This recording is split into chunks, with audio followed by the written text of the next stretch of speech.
Assalamualaikum and what's up guys, hopes you all are in good of your spirits. So guys, if you haven't subscribed my channel, do subscribe it and please share it with your friends and fellows. So starting with our last four cranial nerves, right अभी हम discuss करेंगे सबसे पहले ग्लॉसोफ्रेंजियल nerve को, जो कि cranial nerve number 9 है। ठीक है, इसका हम कोर्स देखेंगे स्कल में, फिर नेक में और फिर फाइनली इसकी ब्रांचेस देखेंगे। ठीक है, स्कल में इसका कोर्स कुछ इस तरह से होता है कि ये 3 to 4 रूटलेट्स की फॉर्म में इमर्ज करेगी। और ये इमर्ज कहाँ से करती है? मेडुला के अपर पार्ट में जो पोस्टीरियर लेटरल फिशर होगा ना, वहाँ से ये इमर्ज करेगी। वहाँ से ये पोस्टीरियर क्रेनियल फोसा में आ जाएगी और इस पोस्टीरियर क्रेनियल फोसा को ये छोड़ेगी थ्रू जुगुलर फोरामेन, यानी इसने स्कल को इस जुगुलर फोरामेन के ज़रिए लीव कर दिया। ठीक है, और जब ये स्कल को जुगुलर फोरामेन के ज़रिए लीव करती है तो इस पॉइंट पे हमारे पास आपको सुपीरियर और इन्फीरियर ग्लॉसोफ्रेंजियल गैंग्लियाज पड़े नज़र आएंगे ऑन दिस ग्लॉसोफ्रेंजियल नर्व। ठीक है, अब जब इसने स्कल को यहाँ से छोड़ दिया थ्रू जुगुलर फोरामेन तो ये नेक में आ जाती है। नेक में ये डिसेंड करेगी, ठीक है, इन द कैरोटिड शीथ, और ये स्टाइलोफ्रेंजियस मसल के अराउंड वाइंड करती है। उसके बाद ये आ जाती है सुपीरियर और मिडल कंस्ट्रक्टर मसल्स के दरमियान। ठीक है, और फिर फाइनली ये 5 ब्रांचेस देगी हमारे पास। एक है टिम्पैनिक, दूसरी है कैरोटिड, तीसरी है मस्कुलर ब्रांच टू स्टाइलोफ्रेंजियस, चौथी है pharyngeal branch and fifth one is the lingual branch. ठीक है, तो यहाँ पे हमारे पास ग्लॉसोफ्रेंजियल नर्व जो कि क्रेनियल नर्व नंबर 9 है, उसका कोर्स कंप्लीट होता है। उसके बाद हमारे पास वेगस नर्व है। ठीक है, वेगस नर्व का भी बिल्कुल ग्लॉसोफ्रेंजियल नर्व की तरह स्कल और नेक दोनों में हमारे पास कोर्स होता है, यानी हेड एंड नेक दोनों में कोर्स होता है। ठीक है, वेगस नर्व को हम क्रेनियल नर्व नंबर 10B कहते हैं। ये भी बिल्कुल क्रेनियल नर्व नंबर 9 की तरह मेडुला से इमर्ज करेगी, मगर ये 8 to 10 रूटलेट्स की फॉर्म में इमर्ज करती है। ठीक है, ये हमने देखा था 3 to 4 रूटलेट्स की फॉर्म में इमर्ज करती है। ये 8 to 10 रूटलेट्स की फॉर्म में मेडुला के अपर पार्ट में जो पोस्टीरियर लेटरल सरफेस है ना, वहाँ से ये ओरिजिनेट करेगी या इमर्ज करेगी। ये हमने देखा था पोस्टीरियर लेटरल फिशर से इमर्ज करती है। ये पोस्टीरियर लेटरल सरफेस से इमर्ज करेगी, फिर ये पोस्टीरियर क्रेनियल फोसा में जाएगी बिल्कुल उसी तरह। उसके बाद ये बिल्कुल उसी तरह स्कल को छोड़ेगी थ्रू जुगुलर फोरामेन और ये नेक में डिसेंड कर जाएगी। ये नेक का कोर्स अब स्टार्ट हो गया यहाँ से। ये मैंने इकट्ठा कोर्स लिख दिया। ठीक है, इनका यहाँ पे मैंने सेपरेट करके लिखा था, यहाँ पे मैंने इकट्ठा लिख दिया। ठीक है, स्कल को जब इसने जुगुलर फोरामेन से के ज़रिए छोड़ा तो ये नेक में आई। नेक में ये डिसेंड की with in the carotid sheath और ये सब क्लीवियन आर्टरी के फर्स्ट पार्ट के एंटरली आ गई। ठीक है, उसके बाद यहाँ से ये फिर थॉरिक्स में एंटर कर गई। ठीक है, अब हम इसका थॉरिक्स और एब्डोमेन में कोर्स देखेंगे in the form of right and left vagus nerve. ठीक है, अब हम राइट वेगस नर्व और लेफ्ट वेगस नर्व का कोर्स देखेंगे। ठीक है, राइट वेगस नर्व जब थॉरिक्स में डिसेंड करेगी तो ये first part of subclavian artery के पोस्टीरियर लैटरली आएगी। उसके बाद ये ट्रैकिया और एजाइगस वेन के दरमियान से गुजरेगी। ट्रैकिया जो है उस वक्त लैटरली होगा और एजाइगस वेन मीडली प्लेस्ड होगा। ठीक है, इन दोनों के दरमियान से जब ये गुजरेगी उसके बाद ये आ जाएगी हमारे पास राइट लंग के रूट के पीछे। ठीक है, यहाँ पे पल्मोनरी प्लेक्सस बना देगी। फिर यहाँ से ये आएगी इसोफेगस के पोस्टीरियर सरफेस के पास और यहाँ पे इसोफेजियल प्लेक्सस बनाने में कंट्रीब्यूट करेगी। ठीक है, उसके बाद ये आ जाएगी डायफ्राम की इसोफेजियल ओपनिंग में। ठीक है, यहाँ से गुजरेगी, यानी T10 के लेवल पे जो डायफ्राम की इसोफेजियल ओपनिंग है वहाँ से गुजर के ये स्टमक के पोस्टीरियर सरफेस में आ गई। ठीक है, यहाँ पे इसने पोस्टीरियर वेगल ट्रंक दी। उसके बाद यहाँ से फिर इसने ब्रांच दे दी to the coeliac and superior mesenteric plexus. ठीक है, तो ये राइट वेगस नर्व का कोर्स था। अब हम लेफ्ट वेगस नर्व को देखते हैं।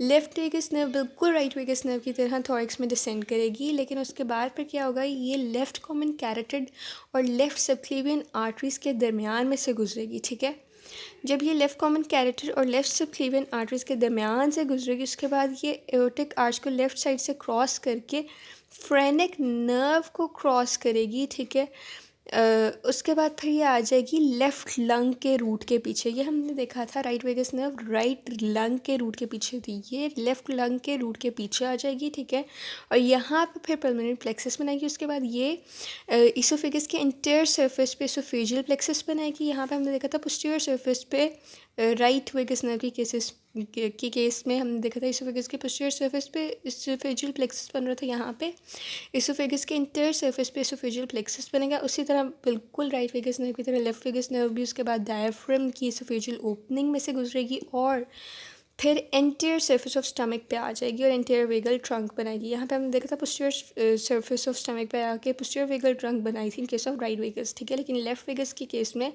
हम देख रहे हैं कि ये स्टमक के एंटीरियर सर्फेस पे आई और इंटीरियर वेगल ट्रंक बनाई। उसके बाद इसने टर्मिनल ब्रांचेस दे दी यहाँ पे, जिसमें हमारे पास हेपेटिक ब्रांच और पाइलोरिक ब्रांच है, ठीक है। अब आपने याद ये रखना है कि वेगस नर्व के पास 2 सेंसरी गैंग्लियाज हैं। यहाँ पे हमारा कोर्स कंप्लीट हो गया राइट और लेफ्ट वेगस नर्व का। अब हम गैंग्लियाज डिस्कस करेंगे।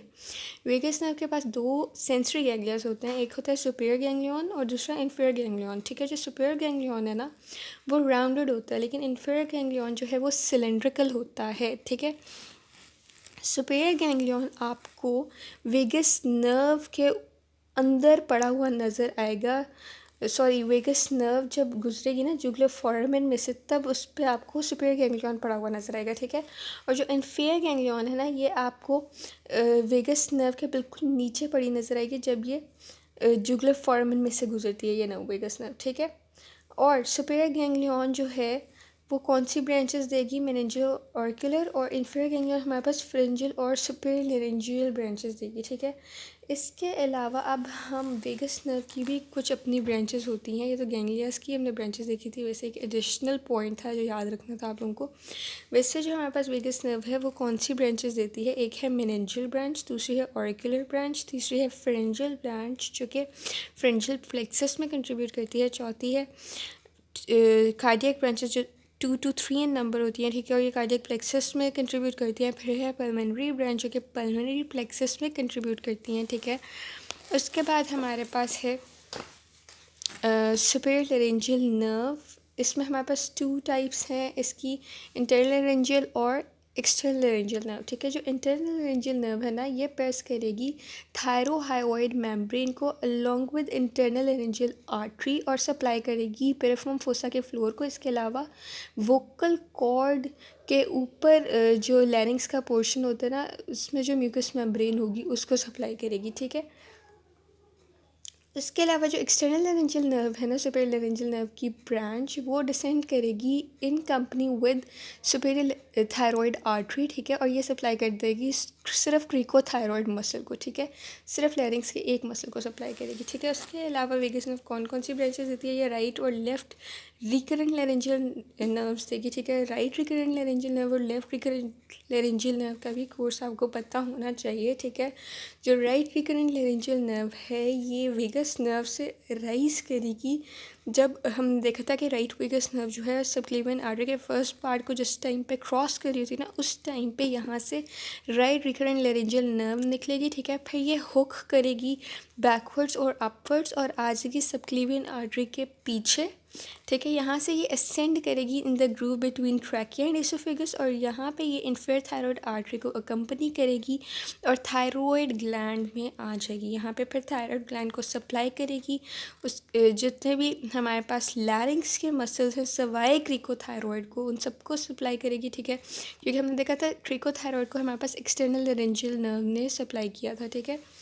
उसके बाद इसके अलावा ये सप्लाई करती है हमारे पास वोकल कॉर्ड के नीचे जो लैरिंग्स का पोर्शन होता है जहाँ पे म्यूकस मेम्ब्रेन होती है लैरिंग्स की वोकल कॉर्ड के नीचे उसको सप्लाई करेगी, ठीक है। जो वोकल कॉर्ड के ऊपर जो म्यूकस मेम्ब्रेन थी लैरिंग्स की उसको सप्लाई की थी हमारे पास इंटरनल लेरेंजियल नर्व ने, ठीक है। लेकिन जो हमारे पास वोकल कॉर्ड के नीचे लैरिंग्स की म्यूकस मेम्ब्रेन है उससे हमारे पास राइट रिकरेंट लेरेंजियल नर्व ने सप्लाई किया, ठीक है। उसके बाद फिर लेफ्ट रिकरेंट लेरेंजियल नर्व है, ठीक है, ये कहाँ से राइज होगी, वेगस नर्व से राइज होगी। जब vagus nerve left vagus nerve हमारे पास क्रॉस कर रही होती है ना आर्च ऑफ आयोटा को, ठीक है, उस वक्त ये लेफ्ट रिकरेंट लेरेंजियल नर्व जो है वो लेफ्ट वेगस नर्व से राइज करती है, ठीक है। ये कहाँ हुक अराउंड करेगी, ये हमारे पास नीचे की तरफ हुक अराउंड करेगी और फिर लिगामेंटम आर्टीरियोजम के पीछे आ जाएगी और यहाँ पे ये नेक में सेंड करेगी in the groove between trachea and oesophagus. बिल्कुल इसी तरह ऑलमोस्ट सेम ही कोर्स है, ऐसे दोनों ही असेंड कर जाती हैं into the neck in the groove between the trachea and oesophagus, ठीक है। बस ऊपर थोड़ा सा डिफरेंट कोर्स है, ठीक है। तो ये आपने थोड़े से पॉइंट्स याद रखने हैं, ठीक है। तो यहाँ पे हमारी ये कंप्लीट हो गई कोर्स राइट रिकरेंट लेरेंजियल और लेफ्ट रिकरेंट लेरेंजियल नर्व की। उसके बाद हमने देखा कि पोस्टीरियर वेगल ट्रंक जो है वो ब्रांच देती है सीलियक और सुपीरियर मेसेंटेरिक प्लेक्सस को, ठीक है। और एंटीरियर वेगल ट्रंक जो है वो हेपेटिक और पाइलोरिक ब्रांचेस देती है, ठीक है। तो यहाँ पे हमारे पास vagus nerve in detail complete हो गई है। अब हम नेक्स्ट नर्व जो कि क्रेनियल नर्व नंबर 11 है वो स्टार्ट करते हैं, और उसे हम एसेसरी नर्व भी कहते हैं, ठीक है। इसका कोर्स जो है वो हम 2 रूट्स की फॉर्म में पढ़ेंगे, क्योंकि इस नर्व की 2 रूट्स होती हैं। एक होती है क्रेनियल रूट और एक होती है स्पाइनल रूट, ठीक है। जो क्रेनियल रूट होती है वो छोटी होती है और स्पाइनल रूट जो है वो बड़ी होती है, ठीक है। पहले हम क्रेनियल रूट का कोर्स पढ़ेंगे, ठीक है। तो ये जो रूट है ये इमर्ज कहाँ से करेगी, मेडुला के अपर पार्ट में जो पोस्टीरियर लैटरल सरफेस होगी ना मेडुला की, वहाँ से cranial root in the form of 4 to 5 rootlets arise करेगी। फिर ये पोस्टीरियर क्रेनियल फोसा में आ जाएगी। सेरिबेलम के बिल्कुल नीचे आपको पोस्टीरियर क्रेनियल फोसा में ये नज़र आएगी। यहाँ पे ये स्पाइनल रूट जो होगी एसेसरी नर्व की, यानी इसी नर्व की ये हम क्रेनियल रूट का कोर्स पढ़े ना, तो इसकी अपनी स्पाइनल रूट के साथ ये ज्वाइन करेगी, ठीक है।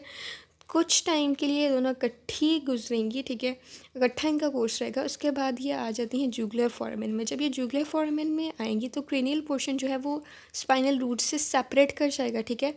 और यहाँ पे फिर ये जो क्रेनियल पोर्शन है ये इन्फीरियर गैंग्लियन जो है वेगस नर्व का उसके साथ एडहेरेंट हो जाता है। अब इस क्रेनियल रूट के जो फाइबर्स हैं वो आपको फेरेंजियल और रिकरेंट लेरेंजियल नर्व जो है लेकिन रेंजर नर्व जो है वेगस नर्व की उसके ब्रांचेस में आपको इसके फाइबर्स नज़र आएंगे क्रेनियल रूट के, ठीक है।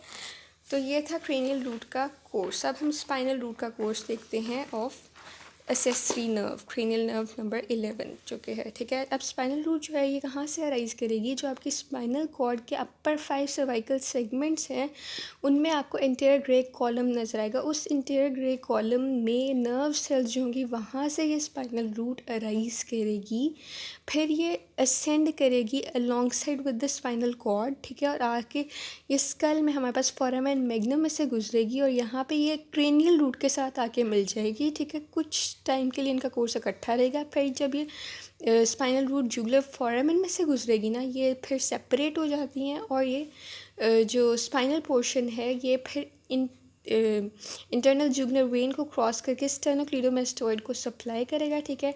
फिर ये जो स्पाइनल रूट है ना ये इमर्ज करेगी above the middle of the posterior border of sternocleidomastoid, ठीक है। और ये क्रॉस कर जाएगी पोस्टीरियर ट्रायंगल को, ठीक है। और फिर यहाँ पे ये ट्रेपीजियस को सप्लाई करेगी, ठीक है। अब हमने इसकी ब्रांचेस देख रही हैं, ठीक है, एसेसरी नर्व की जो कि क्रेनियल नर्व नंबर 11 है। तो ये ब्रांचेस देगी स्टर्नोमेस्टोइड और ट्रेपीजियस को ये ब्रांचेस देगी। इसके अलावा ये ब्रांचेस देती है पैलेट को, लैरिंग्स को, फेरिंग्स को और हार्ट को, ठीक है। इनके मसल्स को, इन 4 जगहों के मसल्स को भी ये ब्रांचेस देगी, ठीक है। तो यहाँ पे हमारे पास जो क्रेनियल नर्व नंबर 11 थी जो कि एसेसरी नर्व थी उसकी भी कंप्लीट हो चुकी है कोर्स विद ब्रांचेस, ठीक है। अब हम हाइपोग्लॉसल नर्व जो कि क्रेनियल नर्व नंबर 12 है उसका कोर्स और उसकी ब्रांचेस वगैरह देखेंगे, ठीक है। इसका कोर्स हम स्कल में देखेंगे, फिर इसका नेक में देखेंगे, फिर इसका सब मैंडिबुलर ग्लैंड में कोर्स देखेंगे, ठीक है। फिर इसकी ब्रांचेस देखेंगे। तो स्कल में इसका कोर्स कुछ इस तरह से है कि ये जो है नंबर ऑफ रूटलेट्स की फॉर्म में एंटीरोलेटरल फिजर से इमर्ज करके पोस्टीरियर क्रेनियल फोसा में जाएगी, ठीक है। ये एंटीरोलेटरल फिजर से ये इमर्ज करेगी, आपने याद रखना है।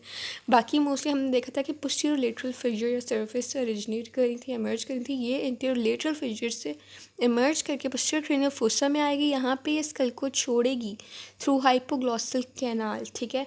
उसके बाद ये नेक में आ जाएगी। नेक में ये डिसेंड करेगी इंटरनल कैरोटिड आर्टरी और इंटरनल जुगुलर वेन के दरमियान में से और आ जाएगी पोस्टीरियर बेली ऑफ डाइग्रेस्टिक के लोअर पार्ट पे। यहाँ पे फिर ये टर्न करेगी फॉरवर्ड और मीडियली और ये एक लूप बना देगी ऑसिपिटल आर्टरी के अराउंड, ठीक है। उसके बाद ये क्रॉस करेगी इंटरनल और एक्सटर्नल कैरोटिड आर्टरी को, ठीक है। और लिंगुअल आर्टरी के लूप को ये क्रॉस करेगी और फिर ये फॉरवर्ड और अपवर्ड पास करेगी और digastric stylohyoid posterior margin of mylohyoid muscle के डीप आ जाएगी, ठीक है। फिर यहाँ से ये सब मैंडिबुलर ग्लैंड में आगे की तरफ रन करेगी और ये हमारे पास हायोग्लॉसस मसल के लैटरल सरफेस को और माइलोहायोइड मसल के मीडियल सरफेस को सप्लाई करेगी, ठीक है।